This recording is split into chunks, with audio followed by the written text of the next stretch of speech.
चलिए editorial current affairs का set number 5 पढ़ेंगे। बताइएगा। तो पहला क्वेश्चन है, किस देश ने विश्व का पहला गैर बाइनरी एआई चिप लॉन्च किया है? गैर बाइनरी एआई चिप बताइए। चाइना। भारत ने किस देश के लिए ट्रांसशिपमेंट सुविधा समाप्त कर दी है? भारत ने किस देश के लिए ट्रांसशिपमेंट सुविधा समाप्त कर दी है?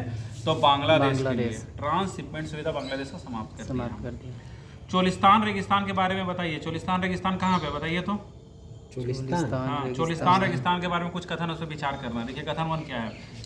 चोलिस्तान रेगिस्तान पाकिस्तान में स्थित है, ठीक है, और एक निलंबित नहर परियोजना के कारण चर्चा में है, ठीक है।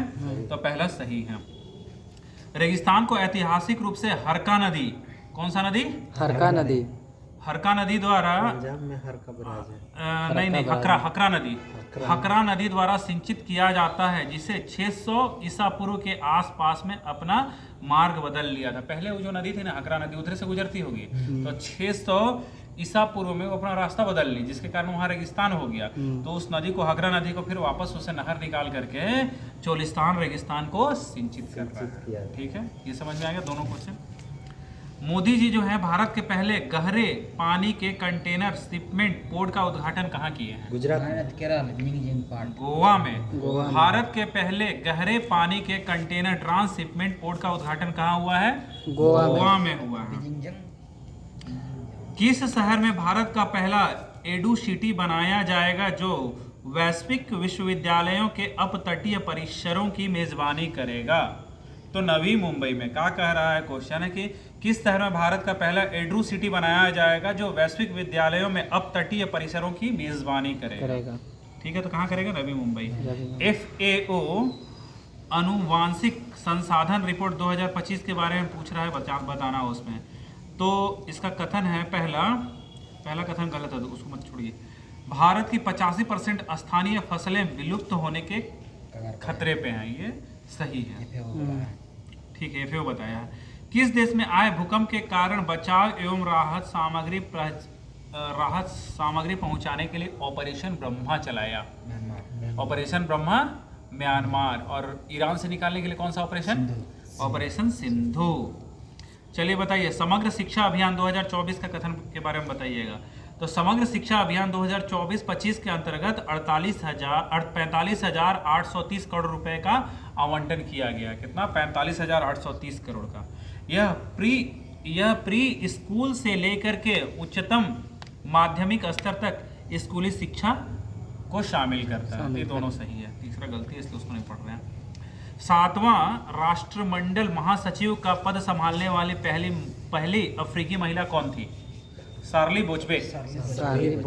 हाँ, 7वां जो है राष्ट्रमंडल महासचिव का पद संभालने वाली अफ्रीकी महिला पहली शार्ली बोचले। अब बताइए, भारत का पूर्ण डिजिटल साक्षर हासिल करने वाला पहला राज्य कौन है? पूर्ण डिजिटल। गोवा है का? डिजिटल बोल रहा है, पूर्ण डिजिटल बोल रहा है।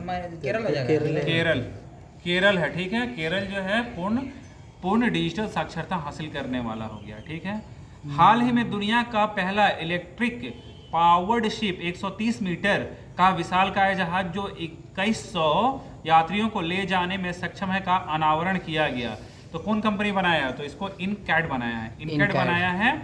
ये जो है सबसे बड़ा इलेक्ट्रिक पावर शिप है, 130 मीटर का है और 2100 यात्री को एक साथ लेके जाएगा, ठीक है। अब बताइए, दुनिया के सबसे ऊंचे रेलवे आर्च ब्रिज के बारे में संबंधित है, बताइएगा। चिनाब नदी पर। यह ब्रिज जो है जम्मू कश्मीर के रियासी जिले, कौन सा जिला? रियासी जिले के बक्कल गांव, ठीक है। रियासी जिले का बक्कल गांव नदी तट पर कितना मीटर ऊंचा है? 459 मीटर, ठीक है। 460 याद रख लो। तो 459 मीटर ऊंचा है और इसका लंबाई कितना है? 2 किलोमीटर। 2 किलोमीटर लंबा है और 459 मीटर ऊंचा है। दुनिया का पहला पूर्णतः नवीकरणीय ऊर्जा से चलने वाला शहर बताइए। अमरावती, ठीक है। Time higher education Asia ranking 2025 का कथन के बारे में बताइए। तो इसमें जो प्रथम स्थान पे है सिंधुआ विश्वविद्यालय, चीन का जो प्रथम स्थान पे है। और भारत में जो है अन्ना विश्वविद्यालय को 111 रैंक और इंदौर को 131 रैंक 31 मिला, रैंक। ठीक है। प्रथम पे कौन सा है? चाइना है। चाइना का सिन्हुआ विश्वविद्यालय है। सिन्हुआ विश्वविद्यालय। और भारत में प्रथम जो होगा अन्ना विश्वविद्यालय 111 और इंदौर वाला हो जाएगा IIT इंदौर 131 पे है।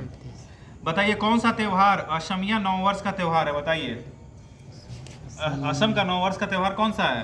रोंगाली बिहू जो होता है, रोंगाली बिहू असम का नववर्ष का त्योहार है। वह भारतीय राज्य कौन है जिसने भारत का पहला AI स्कूल लॉन्च किया है? ये पहला डिस्ट्रिक्ट है। महाराष्ट्र AI स्कूल केरल, केरल किया है, केरल। स्कूल बोला ना, विश्वविद्यालय से महाराष्ट्र में। Maharashtra AI school. पैसेक्स युद्ध अभ्यास बताइए कहाँ पे हुआ और किसके किसके बीच में होता है? पैसिफिक ओशियन में हो जाएगा तो पैसेक्स जो होता है अदन की खाड़ी में हुआ। पैसेक्स अभ्यास हुआ कहाँ पे? अदन की अदन की खाड़ी में। और भारतीय नौसेना और न्यूजीलैंड की नौसेना के बीच में होता है पैसेक्स अभ्यास, ठीक है। हाल ही में ब्यूनस आयर्स में आयोजित ISSF विश्व कप की पुरुष की 25 मीटर रैपिड फायर पिस्टल स्पर्धा में पदक जीतने वाले पहले भारतीय कौन है? तो विजयवीर सिद्धू। विजयवीर सिद्धू। अब बताइए 2025 के लिए world press photo of the year का सम्मान किसको दिया गया है? Photo Samar Abu Elouf. किसको दिया गया? हाथवा कटल वाला को जो फोटो खींचा था। अच्छा ऐसा है, हाथ कटल का फोटो खींचा था। इसको नाम लिख लेना है समर अबू एलोफ। Summer Abu एलोफ। ठीक है, इनको मिला है world press photo of the year का सम्मान मिला है, ठीक है। अब आइए भारत में प्रारंभिक बचपन शिक्षा में बदलाव के लिए 3 अप्रैल 2025 को राष्ट्रीय युवा पुरस्कार से किसको सम्मानित किया गया है? तो वही आकर्ष श्राप को। आकर्ष श्राप को राष्ट्रीय युवा पुरस्कार मिला है, ठीक है, प्रारंभिक बचपन शिक्षा में बदलाव के लिए। किस देश ने गंभीर जल संकट दूर करने के लिए वाटर हाईवे नामक परियोजना शुरू किया है? तो मोरक्को। मोरक्को की राजधानी कहाँ है? इब्न रबात। रबात। इब्न बतूता वहां से आया था, ठीक है है। माइंड में रहता है, नहीं तो आ जाता है। दुनिया के किस शहर में मानव रोबोट हाफ मैराथन का आयोजन किया गया? तो कहाँ किया गया? बीजिंग में किया गया। ब्राजील में हो रही विश्व मुक्केबाजी कप में पुरुषों के 70 किलो वर्ग में किस भारतीय मुक्केबाज ने स्वर्ण पदक जीता? तो ये जीते हैं हितेश गुलिया। चलिए हाँ, हितेश गुलिया जो है मुक्केबाज हैं, ब्राजील का 70 केजी में ये स्वर्ण पदक जीते हैं, ठीक है। तो हम लोग को जानना है हितेश गुलिया क्या है, मुक्केबाज है। चलिए निसार के बारे में कुछ बताइए। निसार कैसा? Nisar aperture radar. हाँ, इसका प्रक्षेपण जो है अगस्त 26 में दे दिया है। और हो गया ये असत्य है, देखिए ये असत्य है बोला। सत्य देखिए क्या है? NASA ISRO synthetic aperture radar, ये जो है पृथ्वी का अवलोकन वाला है, ठीक है। ये पृथ्वी का एस बैंड एल बैंड। हाँ वो नहीं दिया है ना, एस बैंड है और एल बैंड है, ठीक है। और किससे भेजा गया था निशार को? F-16 से। GSLV F-16 से भेजा गया GSLV था, F-16 निसार, ठीक है। ह्यूरन ग्लोबल लिस्ट 2025 में शीर्ष 10 अमीर महिलाओं में शामिल होने वाली पहली महिला कौन थी? तो रोशनी डागर। किसका है? एशियल वाला। अब बताइए विजडन क्रिकेट अवार्ड 2025 के बारे में बताइए। तो दुनिया के अग्रणी पुरुष क्रिकेटर में पुरुष में कौन है? भारत। पुरुष क्रिकेटर का नाम बताइए। शुभमन गिल है। महिला में कौन है? एलिस पेरी है। और T20 का प्लेयर ऑफ द ईयर किसको है? Tournament cricketer of the year T20 का Surya Kumar Yadav. T shield cyber security lab का उद्घाटन किस राज्य में किया गया? टी शील्ड साइबर के लिए। टी से क्या होता है? तेलंगाना। तो T shield cyber security lab का उद्घाटन कहाँ किया गया? तेलंगाना। भारत यूनाइटेड किंगडम मुक्त व्यापार समझौते के तहत यूके में अस्थायी रूप से भारतीय श्रमिकों को कितने वर्ष तक सामाजिक सुरक्षा योगदान का भुगतान करने की छूट दिया गया? तो 3 साल। 3 साल का डिस्काउंट दे दिया, उन लोग का फ्री हो गया, इसलिए ट्रेड हो गया।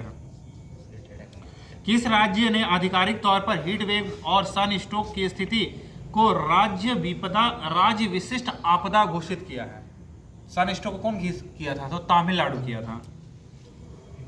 हेनले एवं पासपोर्ट वेल्थ रिपोर्ट के अनुसार कौन सा अंतर्राष्ट्रीय शहर दुनिया का सबसे महंगा है?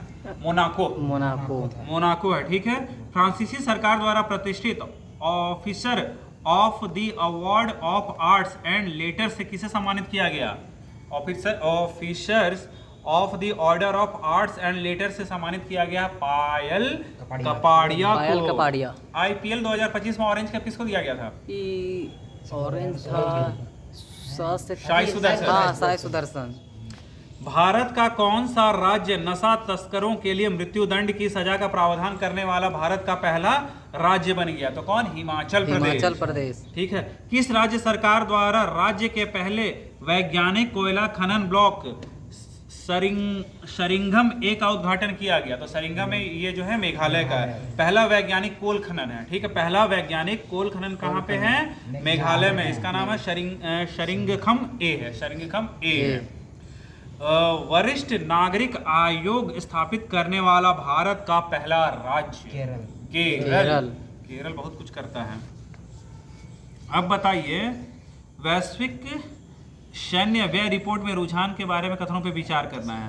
तो रिपोर्ट जो है Stockholm International Peace Research Institute द्वारा प्रतिवर्ष प्रकाशित किया जाता है। खाली एक यही सही है। चलिए बताइए, केंद्रीय बजट 2025-26 में उल्लेखित लघु मॉड्यूलर रिएक्टर के बारे में कथनों पर विचार कीजिए। तो इसमें है SMR, वही होता है, SMR का फुल फॉर्म होता है लघु मॉड्यूलर रिएक्टर। ये जो है उन्नत परमाणु रिएक्टर है जिसकी क्षमता 500 मेगावाट है। ये सही है, 500 मेगावाट का होता है कौन सा? लघु मॉड्यूलर रिएक्टर। ठीक है। और इसके बाद है भारत के परमाणु ऊर्जा मिशन का लक्ष्य जो है 2035 तक कम से कम 5 स्वदेशी रूप से डिजाइन किए गए SMR मतलब लघु मॉड्यूलर रिएक्टर स्थापित करने और तैनात करना है। माने भारत का लक्ष्य है कि 2035 तक कम से कम 5 गो स्वदेशी रूप से SMR माने लघु मॉड्यूलर रिएक्टर बनाना है और उसको तैनात भी कर देना है 2035 तक। ठीक है, कम से कम कै गो? 5 गो। मानव जीनोम का पहला पूर्ण मानचित्र परियोजना, मानव जीनोम परियोजना कौन देश तैयार किया है? जीनोम वाला जीनोम अमेरिका। हाँ, जीनोम अमेरिका। नहीं लगा है। हाल ही में किस देश ने एडिटिव मैन्युफैक्चरिंग का उपयोग करके पहले रेलवे स्टेशन का अनावरण किया है? एडिटिव मैन्युफैक्चरिंग का किया है प्रयोग कौन? जापान किया। जापान। किस राज्य ने गरिया और बोसरो बोरान उत्सव 2025 का उद्घाटन किया? तो त्रिपुरा। गरिया और बोसरो बोरान उत्सव जो है कहाँ का है? त्रिपुरा का है। अच्छा, सबसे कम उम्र में IPL में पदार्पण करने वाला और छक्का लगाकर IPL में पदार्पण करने वाला 10वां खिलाड़ी बन गया वैभव सूर्यवंशी। फर्स्ट बॉल छक्के मारा था ना। आयार सीधे छक्का मारा। अरे साला। मध्यम दूरी की सतह से हवा में मार करने वाली मिसाइल MRSAM के बारे में बताइए। तो MRSAM को भारत की रक्षा अनुसंधान और विकास संगठन DRDO और इजराइल एरोस्पेस द्वारा संयुक्त रूप से विकसित किया गया। ठीक है। और ये जो है मिसाइल प्रणाली को मिसाइल, विमान और हेलीकॉप्टर जैसे हवाई खतरों से रोकने के लिए डिजाइन किया गया है। ठीक है। तो मध्यम दूरी का हवा में मार करने वाला MRSAM जो है इसको कौन विकसित किया है? तो इंडिया और इजराइल मिलकर के किया है। और ये काहे लिए है? ये मिसाइल जो है ये मिसाइल प्रणाली जो है मिसाइल, वायुयान और हेलीकॉप्टर के आगे लगल रहेगा हवाई खतरा को बचाने के लिए। ठीक है। 6 अप्रैल 2025 को भारतीय प्रधानमंत्री द्वारा एशिया का पहला वर्टिकल लिफ्ट रेलवे सी पंबन ब्रिज का उद्घाटन किया गया। इसका लंबाई बताइए कहाँ पे कितना है? पंबन का पंबन ब्रिज। हाँ, 2.08 किलोमीटर। ठीक है, वो भी 2 किलोमीटर था। 2 किलोमीटर लिफ्टेड ब्रिज है। हाँ, उड़ जाता है।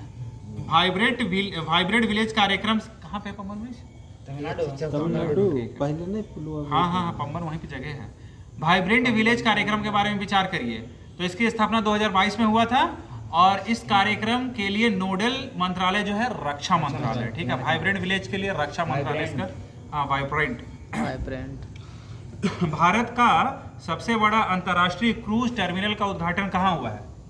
क्रूज टर्मिनल मुंबई में।